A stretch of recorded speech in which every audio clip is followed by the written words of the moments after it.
Baik, selamat pagi, siang, malam untuk Bu Fazat, Pak Saiful, dan teman-teman. Perkenalkan kami dari kelompok 5 yang beranggotakan ada saya Clement, ada Kak Furkan, Kak Renaldi, dan Kak Zikri. Pada kesempatan kali ini kami akan mempresentasikan tugas besar Project 2 yaitu perancangan basis data non-relasional dari LMS EduNext.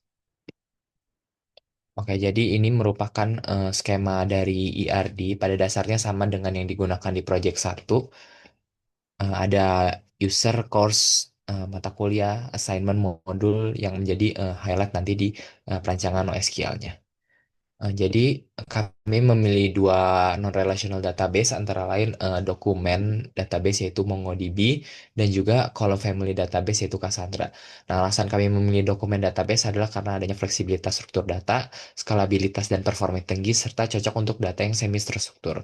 Lalu alasan kami memilih column family karena skalabilitas juga tentunya, kinerja yang cepat serta adanya ketersediaan dan toleransi kegagalan yang tinggi.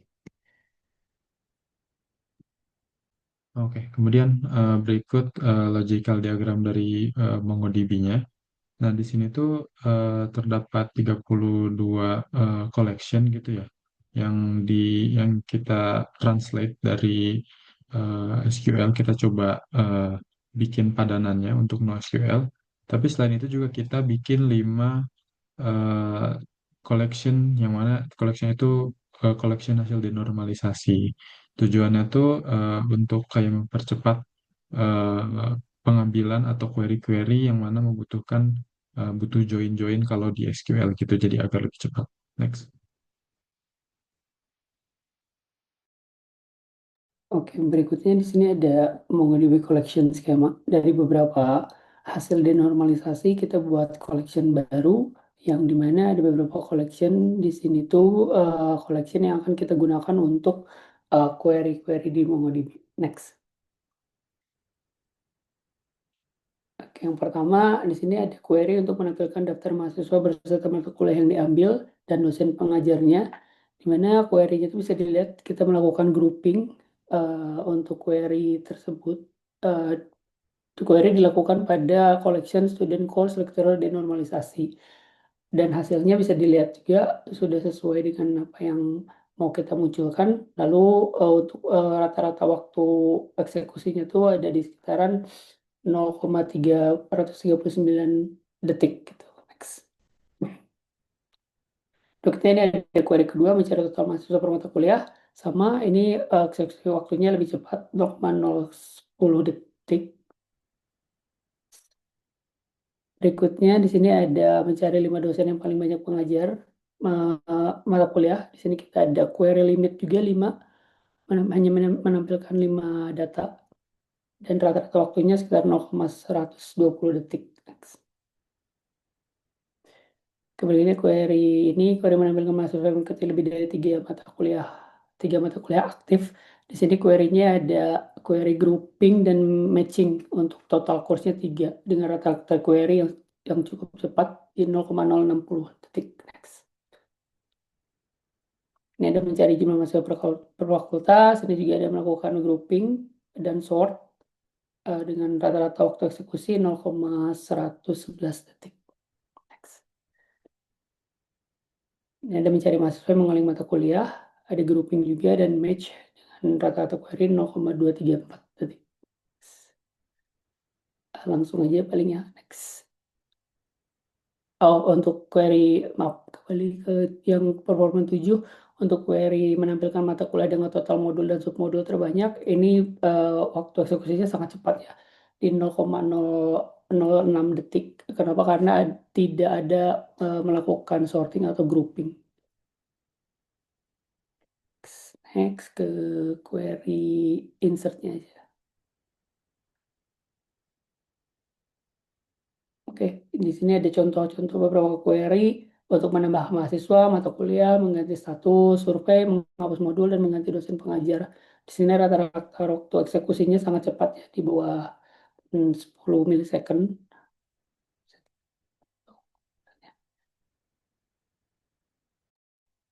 Oke, kemudian untuk hasil performance analisisnya, secara umum menggunakan MongoDB ini memberikan hasil lebih baik ya untuk dibandingkan dengan menggunakan query sederhana, seperti menampilkan data yang sudah ada pada collection tanpa perlu menggunakan match atau group data. Kemudian kecepatannya juga lebih cepat karena tadi tidak perlu operasi join. Selain itu juga mendukung horizontal scaling sehingga performa lebih stabil.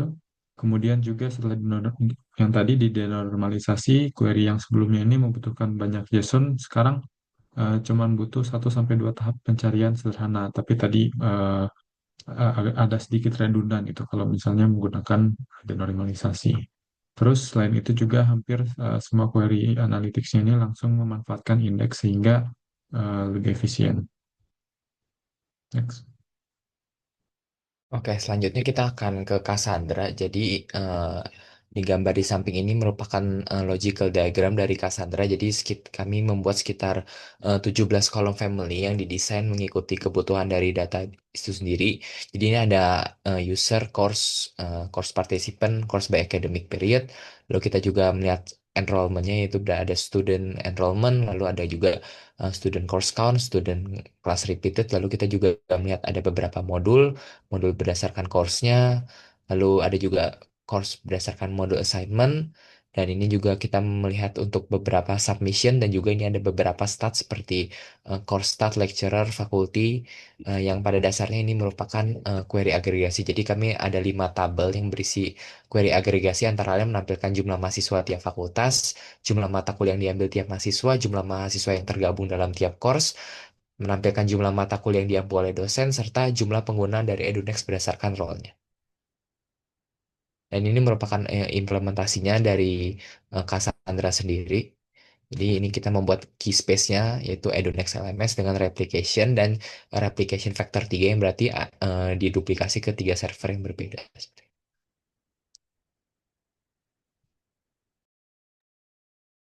Oke, kemudian untuk implementasi query di Cassandra, yang pertama ini adalah query mendapatkan daftar mahasiswa beserta mata kuliahnya diambil dan dosen pengajarnya. Di sini eh, mendapatkan hasil query 0,02 second, sangat cepat. Jadi NIM sebagai partition key-nya dan NIP merupakan salah satu dari eh, clustering key-nya. Next, kemudian itu kedua itu mencari total mahasiswa per mata kuliah. Ini merupakan eh, tabel agregasi. Ini juga query-nya sangat cepat 0,003 second. Kemudian di sini ada kekurangan di sorting di bagian student count karena count merupakan eh, eh, kolom yang tidak bisa di sorting di Cassandra. Next, query ketiga itu mencari 5 dosen dan 5-nya pengajar mata kuliah. Mendapatkan rata-rata waktu ekspresi 0,003 second. Sama di sini juga merupakan tabel agregasi. Ini tidak bisa diurutkan berdasarkan count-nya. Kemudian next, query menampilkan mahasiswa yang mengikuti lebih dari 3 mata kuliah aktif. Ini juga merupakan pada dasarnya merupakan tabel agregasi di mana course count merupakan jumlah eh, eh, mata kuliah yang diambil oleh mahasiswa dengan NIM tertentu. Tapi di sini kita menggunakan lookup table, mencoba menggunakan materialized view untuk mendapatkan lookup jumlah mahasiswa per jumlah count-nya, sehingga dapat didapatkan sebagai di sini ada kecepatan 0,02 second. Ini ada eh, yang kelima itu mencari jumlah mahasiswa per fakultas. Ini ke agregasi langsung menampilkan 0,002 second. Sini ada menampilkan mahasiswa dosen dan admin dan rata-rata query 0,002 second. Kemudian menampilkan mata kuliah aktif berdasarkan semester dan akademik juga masuk cepat 0,0015 second. Kemudian menampilkan dosen dan jumlah mahasiswa yang diajar. Eksekusi 0,005 second. Lanjut mencari mahasiswa yang mengulang mata kuliah. Di sini juga eh, course name menjadi partition key-nya. Kemudian rata waktu sini 0,003 second. Yang terakhir menampilkan mata kuliah dengan total modul sebesar terbanyak. Rata-rata eksekusi sebesar 0,003 second. Ini ada contoh untuk kolom insert, update dan deletion. Ini 0,04 second, 0,07 second, dan 0,03 second. Berdasarkan hasil yang dari Cassandra tersebut, itu memang sangat cepat, terutama karena query-nya sederhana, yang melakukan select bintang dari suatu column family. Karena Cassandra tidak bisa menggunakan join, karena join itu sangat mahal, jadi tidak digunakan di Cassandra. Penyimpanan data di Cassandra disimpan dalam blok atau partition yang berurutan bersamaan dengan untuk data-data yang kolom family, sehingga sangat mempermudah akses dalam melakukan query. Nah, kemudian untuk query yang bersifat kompleks, karena tidak sesuai dengan kolom family-nya, tidak tidak dapat dilakukan query-nya dalam Cassandra. Oleh karena itu, dalam mendefinisikan struktur Cassandra, kita perlu dipahami bahwa query-query yang cukup sering diakses dan relatif sederhana itu harus dibuat jadi kolom family tersendiri. Next. Berikutnya akan dilakukan demonstrasi dari MongoDB dan Cassandra secara sekilas.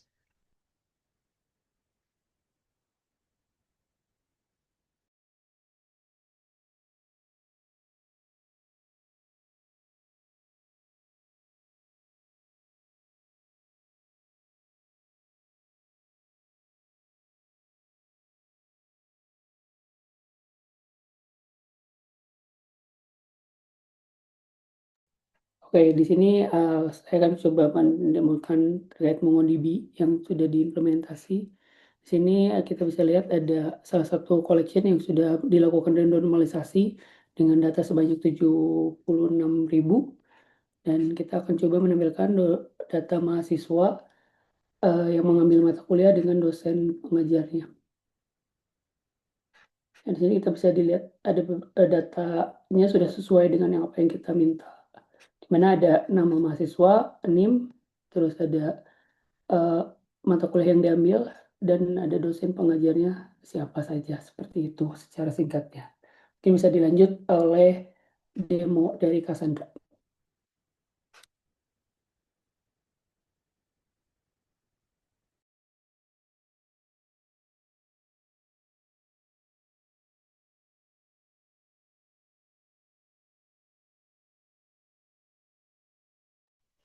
Nah, untuk sana kita menggunakan CKLSA sebagai ini ya, kliennya.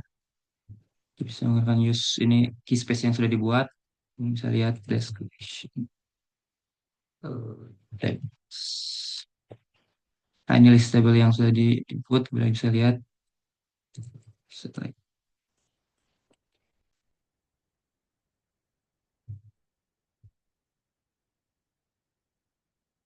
seperti itu. Seperti itu. Ini merupakan partition key-nya, dan ini table counter. Ini cukup secara singkat seperti itu aja. Oke, baik. Mungkin sekian dari presentasi dari kelompok 5 terkait project 2 yaitu implementasi dari NoSQL. Mohon maaf jika terdapat kesalahan dan terima kasih telah menyaksikan.